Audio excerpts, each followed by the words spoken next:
Welcome to The Truth is Funny, Shift Happens with Colette Marie Steffen, inspiring shift on Transformation Talk Radio, gracing the airways every Wednesday at 8 a.m. Pacific since 2013. And we're live on Facebook, providing nuggets of wisdom, tales from the vector, and energetic upgrades to lift you, shift you, and empower you to ride the wave of infinite potential. Do you have a problem? It is never what you think it is. Logical questions require creative solutions. Colette is a leading expert in the field of quantum energetic transformation. Learn to identify the usual energetic suspects and major accomplices to unveil another layer preventing you from living your authentic desires. You are a blank canvas. May as well paint a rainbow. We'd love to hear from you. Call 1-800-930-2819. Right. All right, ladies and gentlemen, Happy New Year 2022. We're there. We made it. We navigated the choppy and tumultuous 2021 waters of the roller coaster of the times, and we made it to 2022. So many of us may be looking at the start of this year thinking, man, this doesn't feel any different yet, or I'm starting to see some transitions, or wow, this is so much crazier or weirder or more unique or better than it was last year. There's a different interpretation depending on who you're asking and where the person is that you're asking. But 2022, there's so much to unpack, so much to dive into. So welcome. I'm Caleb Matthews, your host today on The Truth is Funny on the Transformation Talk Radio. Love being on the show here. Welcome everyone. Those of you who've tuned in from near or far in Canada, the United States, and all around the world. I'm logging in here with you from beautiful Kelowna, British Columbia, Canada, West Coast. Just really super thankful and grateful to be on the show as always. We're going to pack into doubling up your spirit in 2022. And thanks, of course, to my friends. I just always like to give a shout out at the beginning, Transformation Talk Radio. Of course, my friend Colette Marie Steffen, and then of course, Dr. Pat and Jessica, my assistant who's standing by today, and all the people who make this show possible. Couldn't do it without you. So we're going to dive into it today. Doubling up in 2022, grabbing the double portion. So those of you who were able to see the title and also the picture of Elijah throwing down the mantle to Elisha and looking up into heaven and seeing the chariots of fire. One of my favorite stories in the Bible, in the ancient scriptures, which we're going to get into today. We're also going to get into how to double up your spirit in 2022 and what does that look like for your life. So it's great to look at these ancient, mystical, cool stories and share some good laughs and share some just heavenly revy, some light and energy with you obviously from Yahweh, Yahweh, the creator, but also just how to apply that to our own lives and how to bring that across the principalizing bridge to our time and say, okay, how do we interpret that? How do we live that in our day and age now? Because it's great to have our eyes upwards, looking upwards, heavenward. But if we camp there and stay in the heavens and go all full on EGO, which is a terminology my family and I use a lot, eyes glazed over. If we're just in the heavens and we're not really doing any earthly good, then we're not really any benefit to the earth or to our fellow neighbor on our left or right. But if we're on the earth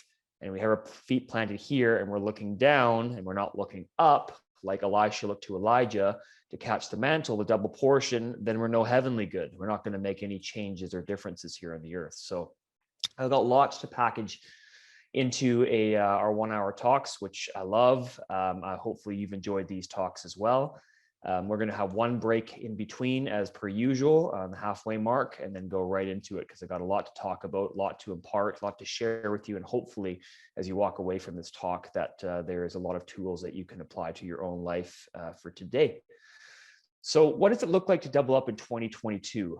Double portion, double hamburger, double talent. What makes this year different from any other year that you've ever lived, that I've ever lived? Last year, the opportunity was not here last year, that it is here today. Every year brings something forth new.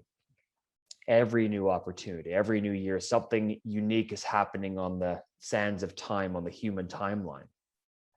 That's really what's happening this year. This year is it's fresh opportunities in 2022. Hence the double portion. There's so many twos there. We're gonna talk about the meaning behind that. But the double portion, what does that mean for you? What does that mean for me in our world, in our life? The world's in chaos right now.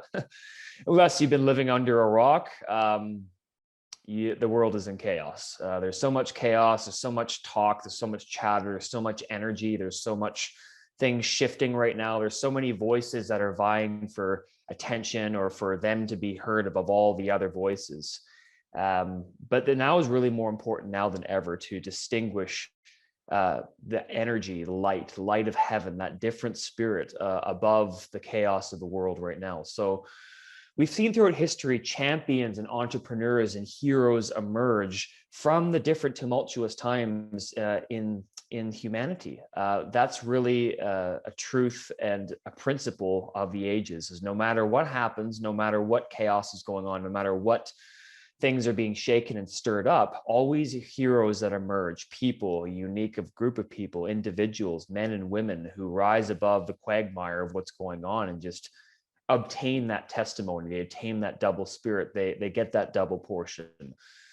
So they're seeing differently, they're thinking differently. And we've spoken about this all throughout the last couple of years. Those of you who've been regulars tuning into my shows here, as far as hosting on The Truth is Funny, just as a guest host, and now more as a regular host, just filling in when it's my turn. But when I'm talking about MPA, multiple perspective advantage, and GPA, which is more recent terminology we've been talking about, generational perspective advantage. So all throughout the ages, all these men, all these women, all these champions, all these heroes of renown, they had MPA and they had GPA. Those are muscles that most of us aren't flexing, those spiritual muscles, our eyes, because we're not training them to look. We're focused on the here, the now, the what can I have? What can the earth do for me? Financial, material, wealth, physical assets, social equity. And these things are all good. They're all tools. But if we live just for them, we're going to miss the MPA. We're going to miss the GPA, the bigger picture. So let's not get caught in the here and now too much. The me, myself, and I like to call that the holy trinity of self. Me, myself, and I. Just to share a little truth is funny, because I got to share some laughs here in the show. Obviously, I throw down a lot of heavy, revvy, serious stuff, but also want to bring the smiles as well too. Yeah, me, myself, and I. All of us have been caught in that, up in that more than once. So let's look differently. Let's look above that. And this is an invitation to look above that. So there's the religion and the power portion, the reputation, the fame versus heavenly influence and spiritual influence, a double portion. So which one do you want? Because there really is a difference in weight between the two of them. So I don't know about you, but I want to live for the heavenly influence, the influence over nations, the influence over regions, the influence over the decisions of light, of influencing the darkness and really shifting things in our own lives, in our family lives, in our work lives, in our business lives, and the realms of just our neighbors' lives, just seeing light win victory over darkness and not just get too caught up in our own world. Because if we do, we can miss everything that's going on around us. We can miss catching that mantle like Elisha did with Elijah. So what is a double portion? So the double portion is available. It's an influence in the spirit, in the heavens, to bring it to the earth, to bring that heavenly impartation and bring it down into the earth, into the earthly realms. So our personal area of influence, wherever we are. So it's no good if it's just sticking up there in heaven. If the hammer is up there in the heavenly places, but it's not being brought down into the earth, it's no good. And if we're here on the earth trying to swing our own hammer and we don't have the heavenly hammer, the spirit of counsel and might, that mantle, that double portion, then we're not going to change anything, because our spirit is stronger than our mind. It's stronger than our body. And I'm going to get into that. But 2020 is really vision. That's what 2020 vision means, having 2020 vision, the eyes, the scope, 2020 vision, and 22, the number is double the transition. So we put those two together, 2020 vision, seeing, perspective, having that MPA, and 2020 to 22, 22, tweety, ta putty tat. 2020 vision is vision, and then 22 is double the transition. So there's a lot of vision that's going to continue to happen this year, but there's also going to be an acceleration, a double witness of transition. So where am I getting all this? Well, in the Old Testament, in the Hebraic scriptures, those who are 20 years old and under in the Old Testament, the children of Israel who are walking in the desert of Kadesh Barnea, when they're walking from Egypt after they've been delivered from slavery and they're walking towards the promised land, those who are 20-year-old and under were able to go to the promised land because they were the new generation. But those who were over 20 years old could not go to the promised land. And it wasn't an ageism thing. It was based on the new crop versus the current or the older crop that had refused the promised land, that had said, oh, wow, we see those giants in the promised land. We see the problems more than we see the fruit and the solution. So because of their doubt, because of their disbelief, because they did not trust in the Lord their God, they were not given the access to go into the promised land. They wandered around the wilderness for 38 years. But those who were under 20 years old were able to go into the promised land. Chosen were able to go into the promised land. Those were that was the generation that went into 2022, that transition. This is the history from the Creator, the dividing line. So really, I bring that into, okay, let's apply that, Caleb, to our time. What does that mean? How is that any purpose for us? Now, today, there is a dividing line that the Creator, the God of heaven and earth, is drawing between now, here in the spiritual and the natural, between the spiritual and humanity, of saying this is the dividing line, the line of demarcation between those who are going to be chosen to go on into the promises and those who are going to get left behind. I don't want to be left behind. I want to be in for the double portion. So hopefully you do as well. So the significance of these numbers is just like what we talked about last month for that message about the different message on the Christmas story, the Maccabees, the Zoroastrians, those who were the Magi, that were following the mighty star in the east. The mighty star in the east. Woohoo! Hey, isn't it cute? The mighty star in the east and leading the people. And that's really, these numbers are significant. These are what those in the east were studying. They were really going after that, and they were looking to see what these meant. So we have to have our eyes up and not here just down on the earth, but also looking into the heavens and seeing what's going on. How are we going to get the double portion in the middle of this tumultuous political storm? This perfect storm, because this is a storm of politics, it's a storm of economics, it's a storm of just a lot of agenda, a lot of voices in every realm, every sector, politics, government, the medical system. I don't even need to get into all that. You've seen enough videos on YouTube and articles to just go blue in the face. But there's a lot of chatter, a lot of noise, a lot of man's noise, but heaven's noise, God's noise, the noise that's above the system of Babylon, it's above the world system. We're going to get into that. So the main crux of our portion, we're going to go over the next 15 minutes and then go into our first and only break and then continue that. So as I promised, Elisha and Elijah, the story of Elisha and Elijah.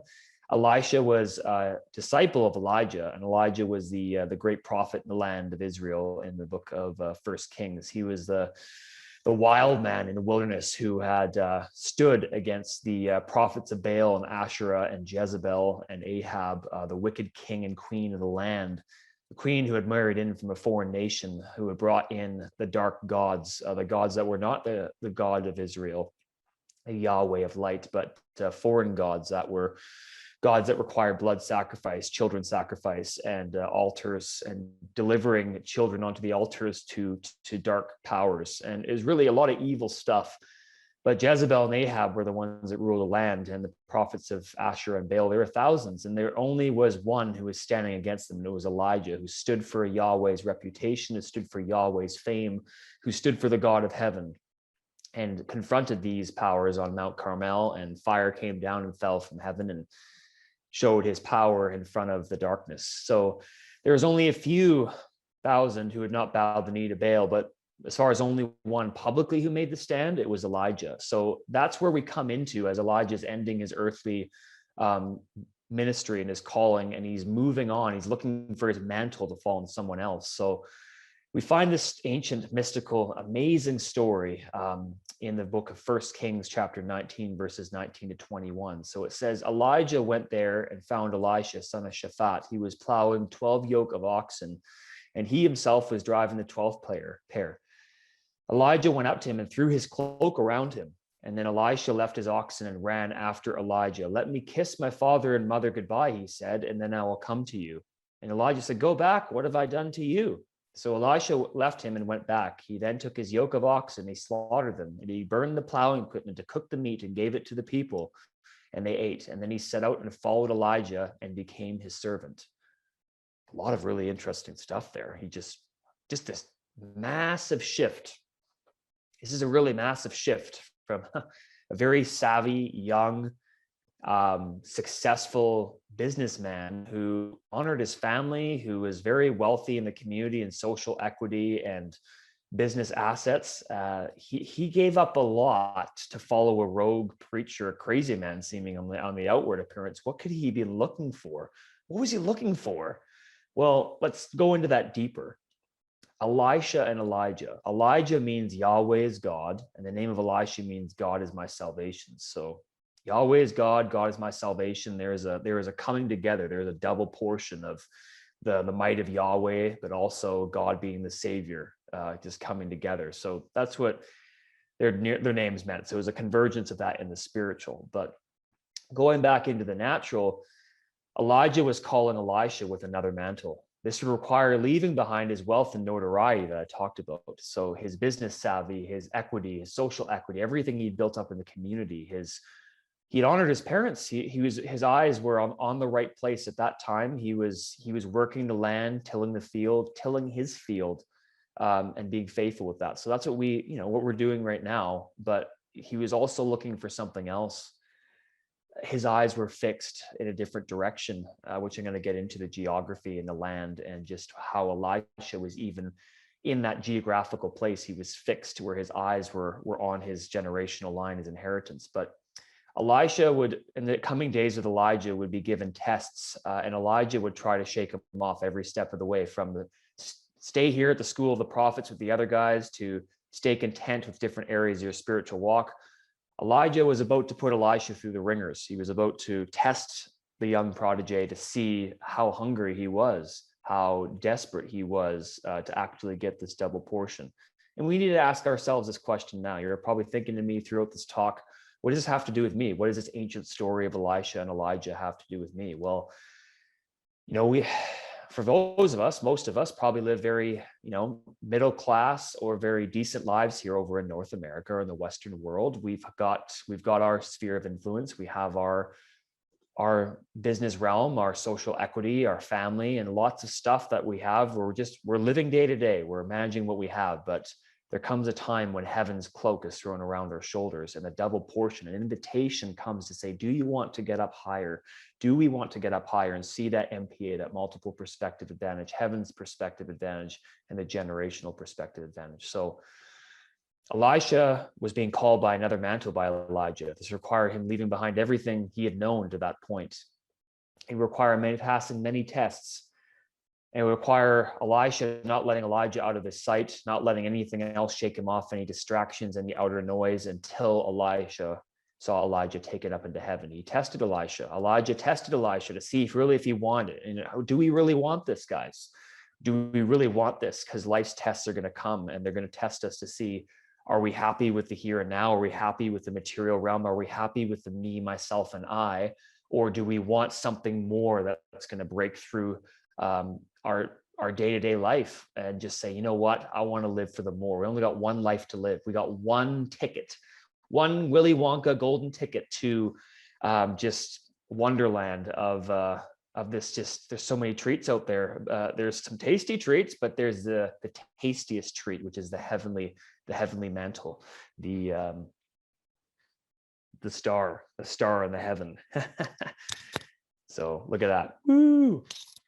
So we go back there and we look at what we have. The hour we live in demands we upgrade our spiritual compass, our vision, our perspective, where we're looking at, our sight, our gaze, our eyes. And so we look back at Elisha, and he was walking generationally with his family.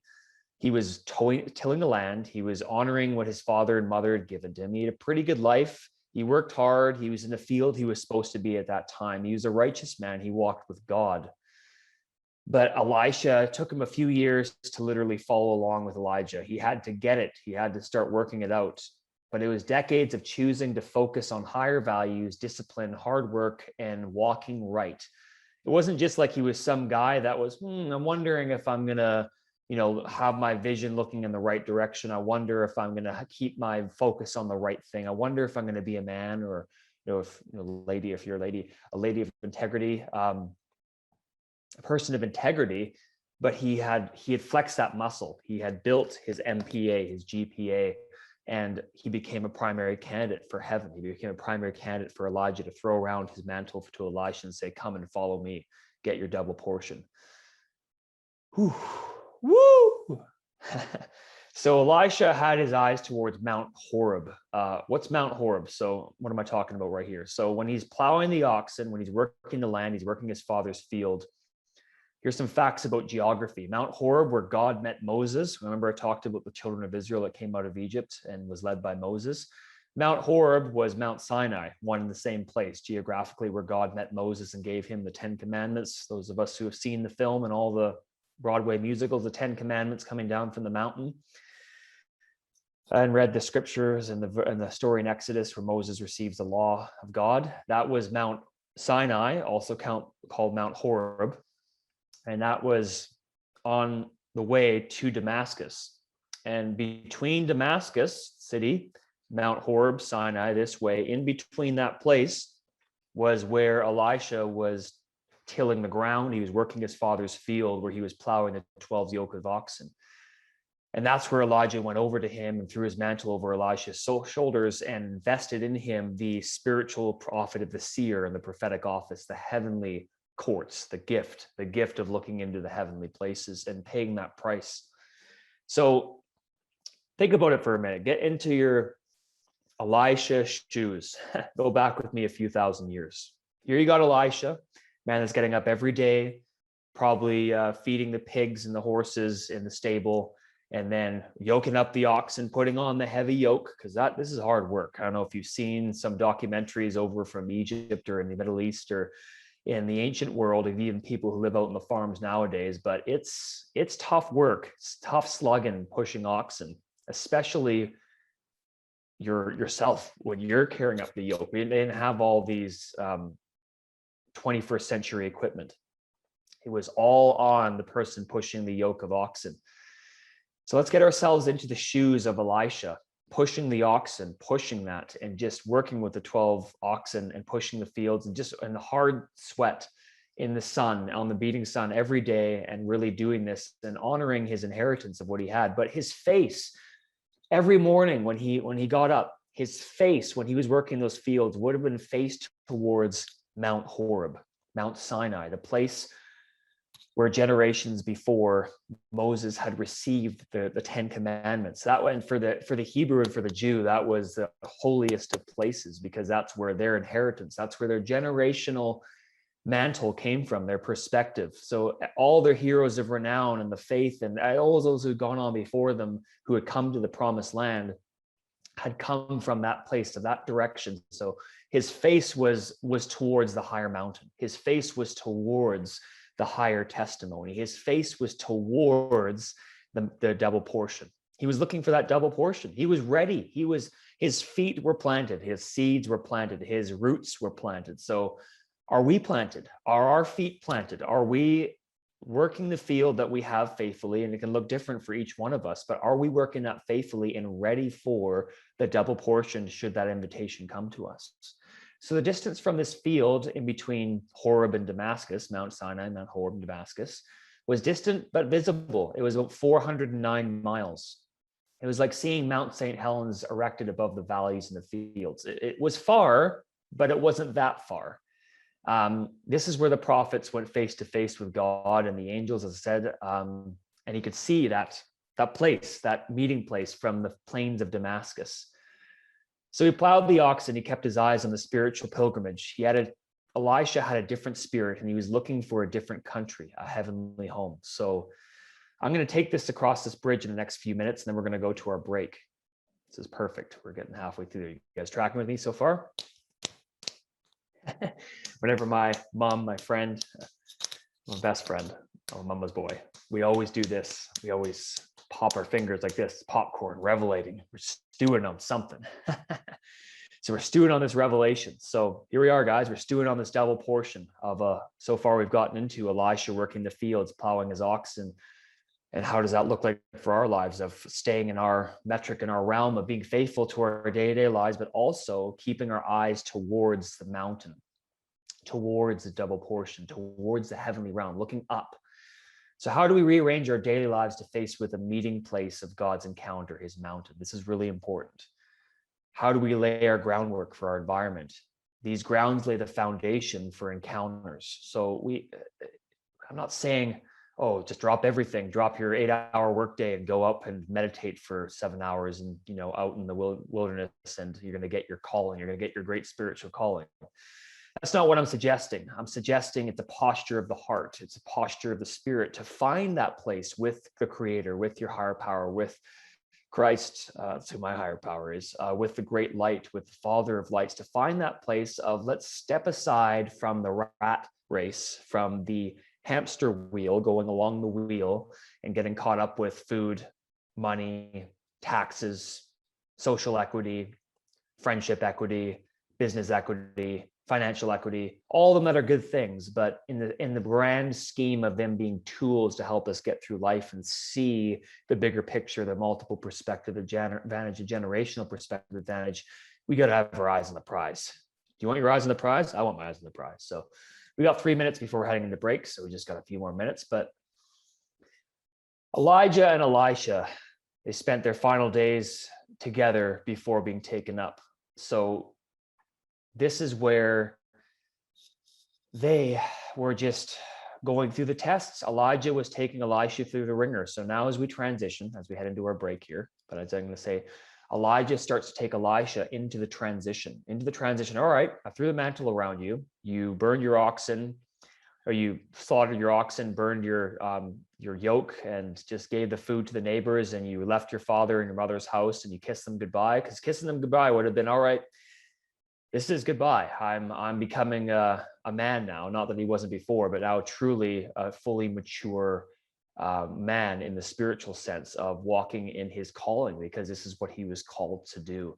What possibly could have Elijah had that Elisha wanted? This rogue, crazy preacher that was covered in animal skins and had confronted the powers of the day, that was a raging lunatic for somebody on the outward appearance who thought he just walked into Ahab and Jezebel's court and pointed at them and said, the gods of Asherah and Baal are going to come down, and really defying the majority as a minority, the law of the land with the minority, with the hammer, with heaven's hammer, with the double portion. So what possibly could Elijah have had that Elisha wanted? He was giving up so much. He was giving up so much of what he had, but he was going to get something more. So we're going to cross over that bridge. We're going to cross over that transition point as we come back from our break, but it's going to be good. So stick with us. We're heading to our break for a few moments, then we're going to come back and talk about how Elisha got the double portion from Elijah and how we apply that to our lives.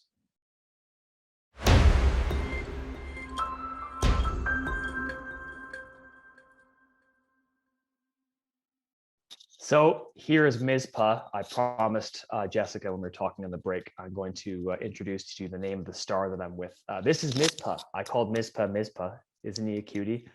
Just because Mizpah was a place in the Old Testament where Samuel, prophet, see, I like these mystical guys and gals, if you haven't noticed by now, but I name a lot of my stuffed animals or a lot of pets that I've had in the past or things after mystical names. So this is Mizpah, the shining star, place of encounter with God. So that's Mizpah. So we talked about before heading into the break, the geography, the land of Israel, of how Elisha was plowing the oxen. He's working his father's field and he was looking towards Mount Sinai, Mount Horeb. And I think it's really important to understand the geography of it, especially because we've got a lot of Americans or people who are understanding geography, especially when it comes to places in the United States, and relativity of what it has to do with the land of Israel. So I've been to Israel twice in my life, and from north to south, from the Syrian border down to Masada and down to the border into Egypt, it's about 6 hours roughly. Might be off by a little bit there, but then from west to east, from Tel Aviv bordering the Mediterranean all the way out to the Golan Heights in the east, it's about 3 hours, 45 minutes, 4 hours. It's not very big. And that's the equivalent of, from the north to south is the equivalent from San Diego all the way to northern Los Angeles in traffic. And then from Northern California down to Sacramento is the equivalent from Tel Aviv to the Golan Heights. It's a very small landmass, such a little country, but so much significance. So you can see now when Elisha was plowing his oxen looking towards Mount Horeb, this wasn't very far away, that distance of those miles that I talked about, only hours away by drive, by vehicle. It would have been visible for him every single day. So there's an open invitation from the mountain that was calling him to a higher calling, to a higher purpose. And that invitation is for us, that double portion that's extending itself to us, into our lives, of what we're really going into, what we're signing up for. It's an open invitation. Follow the testing. Elisha had to exchange his highest values in life to focus on the double portion. Only those who have eyes set on the pilgrimage, only those of us who are looking on the pilgrimage and the journey are really, we're going to get it. Otherwise, we're going to miss that double portion. There's a single portion. There's a portion of working and just living life and working the wealth that we have and the stewarding the wealth that we have and living life and just living a simple life. And there's nothing wrong with a simple life, but when it's divorced and disconnected from the double portion, from the heavenly perspective, then that's when I believe we can miss our double portion. And so we have to have our eyes focused on the mountain. Are we satisfied? Are you satisfied? Am I satisfied with just great family, social equity, friends, business connections, wealth? Are we just happy to go through the motions, or are we looking for something more, like Elisha was looking for to Elijah, a higher and a greater portion? So as I said, Elijah took Elisha through the ringers many times, many tests, and we're going to read through those tests, and then we're going to apply that to our lives and get into it at the end. So in the final days, weeks, months before Elijah was taken up in a chariot of fire, as the picture you saw on my talk, into heaven, he tested Elisha many times over. He tested him to see if he really wanted it or if he was just giving, just talk, like lip service. So it says in 2 Kings 2, verses 1 to 11, the Lord was about to take Elijah up to heaven in a whirlwind.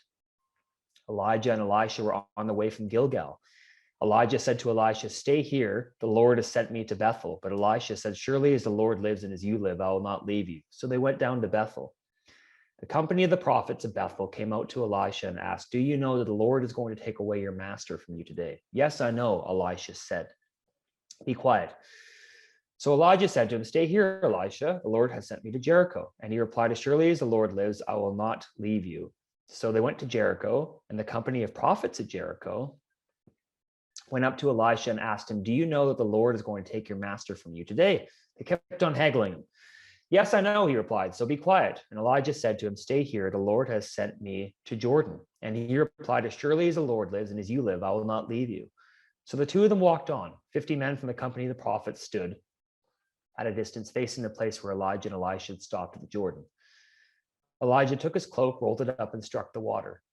The water divided to the right and to the left, and the two of them crossed over into dry ground. When they had crossed, Elijah said to Elisha, "Tell me what I can do for you before I am taken from you." Ooh, that's good. "Let me inherit a double portion of your spirit." This is the big one. This is it. Elisha said, "You have asked a difficult thing," Elijah said. "Yet if you see me when I am taken from you, it will be yours. Otherwise, it won't." As they were walking along, suddenly a chariot of fire and horses appeared and separated the two of them, and Elijah went up to heaven in a whirlwind. Elisha saw this and cried out, my father, the chariots and horsemen of Israel."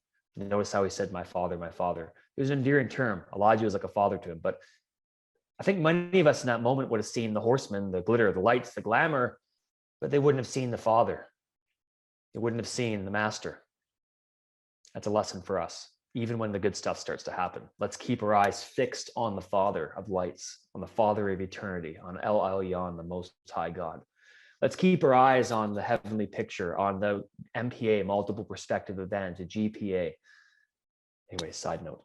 Elisha saw this and cried out, my father, as I said, the chariots and horsemen of Israel. Elisha saw him no more. Then he took hold of his garment and tore it in two. That is where we're going to stop on that portion. So as I said before, and all this leading up to this, Elijah's day had to deal with Jezebel, Ahab, the prophets of Baal and Asherah, the wickedness of the land that covered the land of Israel in his day. He was a minority, while the thousands of priests and ministers of darkness were the law of the land, the dark side of the force, as you could say, and the light was coming. The Jedi, Elijah the Jedi, of standing for just the heavenly realms of Jesus Christ and of Yahweh. So when he passed the mantle Elijah onto Elisha, it was in Elisha's time that Jezebel's reign came to an end. So there's that double portion we talked about. But I want to back up a bit before we get too far into that, because I want to stay on track. So Elisha had all these opportunities I was talking about before to really throw in the towel. He could have stopped at Bethel. He could have stopped at Jericho. He could have stopped at Jordan. He could have stopped at these different places. And they all represented different places. He could have stopped on the different places in the timeline. These places in Israel and the Holy Land in the scriptures, they meant something. It wasn't just, oh, that was such and so and begotten of such and so, and that place was such and so place who was born in such and so. Like in our Western minds and our Greek and Roman minds, we gloss over this stuff and think, it was just a place. But for the Hebrews, for the children of Israel, for the men and women who lived in those times, those places meant something. So it's like in dreams, we ask ourselves, what is this a picture of? Well, each of those places that Elisha went along with Elijah with would have meant something significantly profound in the spiritual. Bethel, the house of God, where Jacob met God. The Jordan, where Joshua had crossed over generations before and led the Ark of the Covenant through the Jordan. Jericho, where the walls of Jericho had fallen down. So all these places where significant things happened in the history of Israel. And so Elijah was giving a test to Elisha. So if we were to kind of sandwich that together, we could paraphrase it like this. Elijah is saying to Elisha, hey, just stay here, Elisha. You've done well. You followed me up to this point. You followed me up to this point. It's almost like your boss or like someone is about to give you promotion saying, you've done well, but how about you settle for this? Or it's like if we're in Las Vegas and we're playing we're at the tables playing the cards, and we're not knowing when the time is to stop. But we could walk away, just like on all the game shows you see, you could walk away with the big payday, the big cash out. And Elisha wasn't going to cash out. No, he wasn't going to cash out. He wasn't going to cash out at Bethel. He wasn't going to cash out at the Jordan. He wasn't going to cash out at Jericho. He wasn't going to cash out with just being satisfied with what those places and those encounters represent. He wanted the double portion. He didn't want Samuel's portion of what Samuel the prophet had gone through. He didn't want the portion of what Jacob had gone through in Bethel. He didn't want the portion of what Joshua had gone through in Jericho. He didn't want the portion of Joshua in Jordan as well too. He didn't want those portions. He wanted the double portion. He wanted what was on Elijah's life. He wanted the spirit of counsel. He wanted the spirit of might.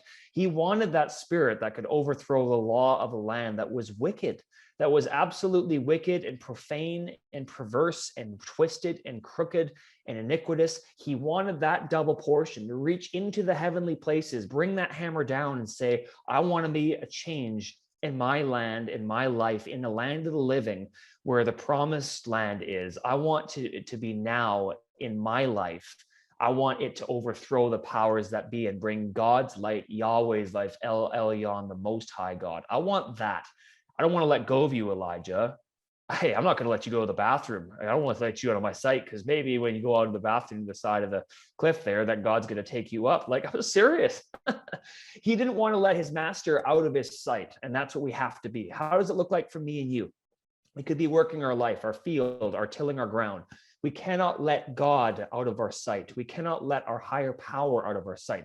We cannot let our spiritual inheritance out of our sight. We cannot let our generational perspective out of our sight. We cannot let this out of our sight, because we only have one life to live. You, right now, in Europe, in Asia, in Australia, in New Zealand, in the United States, in Canada, where you're sitting right now, listening to Jonathan Caleb Matthews talking on The Truth is Funny, Transformation Talk Radio, on this network right now, on January 12th, 2022, the double portion is saying, you know what? I want the GPA. I want the generational perspective advantage, like Elisha had when he received that from Elijah. When he looked up and he received the mantle, he had to rip off his own mantle. He had to tear his own mantle in two, because without tearing our earthly garment, we're not going to be able to receive the heavenly garment, unless there first is a death, walking through the valley of the shadow of death. Any plant in the garden that you know of, there has to be death in all seasons first before there's life. Before the dawn is the darkness, but we're going to walk through that darkness, just like Elisha walked with Elijah through that darkness. So give me a double portion of thy spirit. We've got 15 minutes left. There's so much to talk about, but a double portion of thy spirit. He was after it. He was after that. He was after that mantle that Elijah had, where he brought forth the end of the Baals and the Asherah priests. But Elisha wanted to go further. He wanted to bring down Jezebel's network, the dark network. Like, when I'm talking about Jezebel, I'm not just talking about a person. I'm talking about a network. The land of Israel was an interconnected network space. It was a network of darkness. It was a network that had been dedicated to foreign gods that were not the God of Israel, not the God of Abraham, Isaac, and Jacob. It had been dedicated to darkness, to hopelessness, to lifelessness, to fear, and to evil. But Elisha said, I want to bring in God's network. I want to bring in the double portion. I want to take on what Elijah started and finish it. Jezebel had to be dethroned, and she was in Elisha's lifetime, because the blood of the land, of the children, all of Israel's prophets that have been slaughtered, that have been persecuted. You can read all this. It's too much time to get into all that, but Jezebel and Ahab, they had persecuted God's prophets all in the land until there is almost none of them left. Thousands have been killed. The blood was crying out from the ground. My blood, the blood of your brother Abel cries from the ground. That was one of the first stories in history where Cain murdered Abel. But blood cries out from the ground, guys. The blood of innocent martyrs cries out from the ground in America. The blood of innocent martyrs in the world cries out from the ground. The blood of the innocents, of children, of people who have died premature before their time, cries out from the grounds. This is metaphoric language of today, the double portion, following the double portion. We must have a double portion to walk in the light and life of Yahweh. We need the stuff that our ancestors, our mystic forefathers, our foremothers had to walk through this perfect storm, this political perfect storm that's coming, as it's coming to a climax, as all these powers are coming to a climax, as it really is coming to a climax. Whew, so much weight. Bam. We need to look into heaven, into the heavenly places, into the realm and the kingdom of light. The spirit of this world is seduction, it's narcissism, deceit, power, murder, everything you see in the leaders of government and of political realms and of the medical realms and of businesses that are just corrupt. They're just big money makers and changers. Like, am I saying everything out there that I mentioned is evil? No, I'm not. But there is a lot of dark powers that are influencing the people of this day to preach fear. And the airways are full of it. Full of obsession on fear, full of, okay, are you going to get this sickness next, or you're going to get that sickness next, and what's going to happen here and this and that. And just like, it's reactionary. It's not visionary. It's not MPA. It's not GPA. It's not looking into heaven. Elisha looking into heaven and saying, no, I want Elijah's mantle. I don't want to sit around here and just work my fields and hope this is all going to blow over. Let's go into the heavenly places. Let's go into the mountain of God, into Mount Horeb, set our face towards the mountain like Elisha did when he was plowing his fields and he was looking into that place. Are you looking into that place? It's our challenge. I'm challenging myself. I'm not an expert in this. I'm not an expert in this by now. If you're thinking, Caleb, that's all good for you, you're well-versed in these spiritual things. I am not an expert in this. I'm still learning. Anyone who says they're an expert is lying or they're pride. They're full of hubris. I'm learning. You're learning. We are all learning on our spiritual walk and journey to get that double portion, to look into the heavenly place. Double up in 2022. Transition, vision. That's what we're talking about this whole time. Elisha asked, I want a double portion of thy spirit. Elijah's response, it is a difficult thing you ask for, but if you see me taken up into heaven, God will give it to you. Elijah's lesson of humility is that's what allowed Elisha to receive it. Humble in heart, humble in spirit. We need to be humble. Our ancestors, what about now? What do we do? How do we apply that to our day and life? We got 10 minutes left. I want to just bring this home, bring the ship home, because I went on some spiritual rabbit trails, but I think they're influenced because I had notes to prepare for this, but I always like to be prepared in the moment. So hopefully it's administered to you, but I'm encouraging you, hopefully this is encouraging you right now to rise up and look into the heavenly places to get your mantle, your double portion of the spirit of power, the counsel of might, to rise above the voices and the noise of this day and just really look into heaven like Elisha did with Elijah and see it, my father, the chariots and the horsemen of Israel. So how do we do that? How do we get the double portion? How do we walk it out in our life? How do we continue to do this? Honor history, our forefathers, as I said, the Jews, the natives, the martyrs, the mystic martyrs, they all obtained a higher way or higher testimony. There was an economic exchange between their lives and the spirit. They were trading on the trading floor between earth and heaven. They were looking to a higher dimension. There had to be a heavenly trade. We have to ask ourselves the same question. Where is our heart pointed? Where are the eyes of our spirit looking? Where are we spending most of our time on? Where's our screen time on? Is it looking at what's going on with the news of the world, what all the powers that be, the corrupt and perverse generation is? Or do we look like, or do we shine like stars? Do we shine like Mizpah? Do we shine like stars in a crooked and perverse generation when we're looking into our heavenly inheritance, into the spirit, into the heavenly courts, into the realms of heaven to receive a double portion? Elisha let go of the things of the earth. He let go of everything he'd ever known, running the estate, family man, wonderful community, and he was going to follow a rogue prophet, sleep under rocks, and he was that desperate to get into God's glory, to let go everything comfortable and convenient to follow after God. So that is my suggestion and my challenge to you. What's convenient for you that you are called to leave behind? And I'm not saying just like torpedo everything responsible and just go off and meditate. That's not what I'm saying at all. But what does it look like to leave behind what's comfortable and convenient for you and go after the juice, go after the meat, go after the double portion?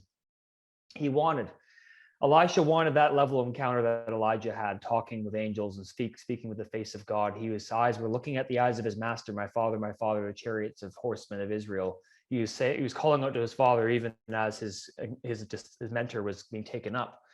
He wanted Elijah's level of encounter that Elijah had with God and more. He wanted the spirit of counsel and might that was on Elijah in his life. He was willing to let go of everything he had known, all the social equity, all the business savvy, all the comfortable convenience of working a plantation in the land, of following Elijah into the wilderness, into a very uncomfortable life, because he was that desperate to get in God's glory. Yeah. Economic exchange. So let's steer the ship. Let's bring it back into the harbor. We're back in the year 2022. We are in the middle of this storm that is brewing, and according to biblical numerology, it's 20, the time of judging, of just 2020 vision, of judging complainers who are angry with God in life because 20 and under went to the promised land. Over 20 did not go to the promised land. 22, perfect transition time, double transition, the year we have to decide now. Faith is onto the mountain of Horeb, face to face, to accept our double portion and our influence and our metron with Christ, with Jesus, with the Most High, with El Elyon, with the Cloud Rider, with Jesus. And I hope I have made it clear in the talk today, guys. I hope I've made it clear that we all have the invitation to receive a double portion like Elisha did from Elijah, as we look into the heavenly realms, as we look into the realms of heaven, as we look into our Father, the chariots of fire and the horsemen of Israel, to accept our place in the world, and dark powers are here with heaven's light to invade the darkness. Light shines in the darkness, and the darkness has not overcome it. That's what we just came from, the Christmas story of light of the world. You step down into darkness. There is a light in Bethlehem, the star shining in Bethlehem, the mighty star that the Zoroastrianarians followed. Yes, Let's take our moment, our hour in the Spirit. Let's take our moment. Let's take our moment, an hour in the Spirit, in the land of the living right now.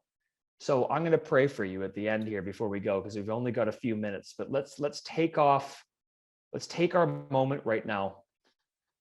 Let's take our moment right now.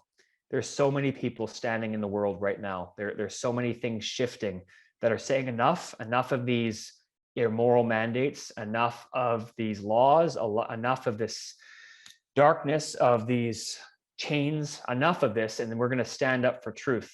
If you don't believe me, just Google Novak Djokovic right now, best tennis player on the planet right now, that has made a stand against the government in Australia right now, saying, no, like, I have a choice over what goes into my body. I was given a medical exemption, and now you're trying to twist the laws to make me shackled up like a prisoner. Threw him in a detention center for 9 days, and then he finally won his case in court. He's still fighting it right now. But Novak Djokovic, best tennis player in our era, he's about to win one more Grand Slam to become the best tennis player of all time. Do you think that guy is willing to let his legacy be put on the line if he wasn't seeing a greater double portion? If he wasn't walking with God, if he wasn't saying, okay, there's a bigger power at play here. There is the freedom, the liberty to walk in light, to oppose the darkness.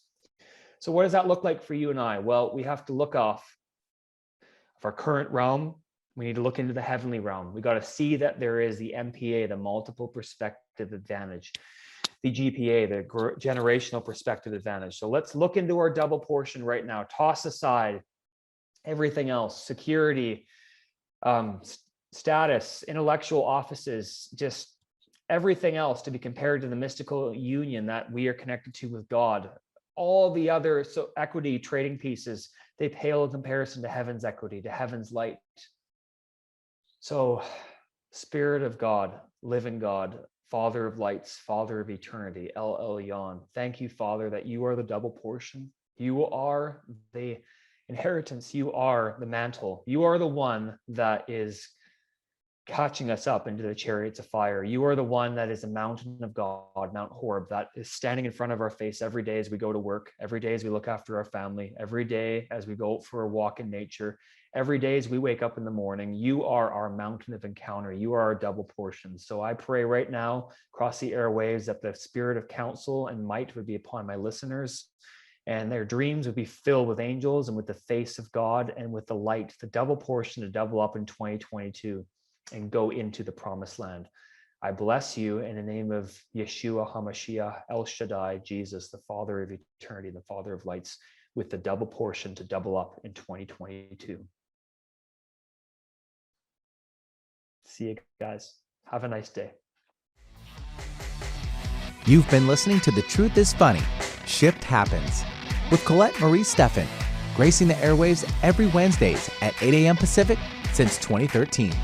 And we're live on Facebook, providing nuggets of wisdom from her book, The Truth is Funny, and 3-card consultations from Tales of the Vector Oracle. Colette has poured 14 years of energetic upgrades into this deck, and we can all predict what will happen if you continue in your wanton ways. Check out how you can become an official modern-day Dragon Sayer by visiting thetruthisfunny.com. Energetic upgrades to lift you, shift you, and power you to ride the wave of infinite potential. You are a blank canvas. May as well paint a rainbow. We'd love to hear from you. Call in next week. 1-800-930-2819.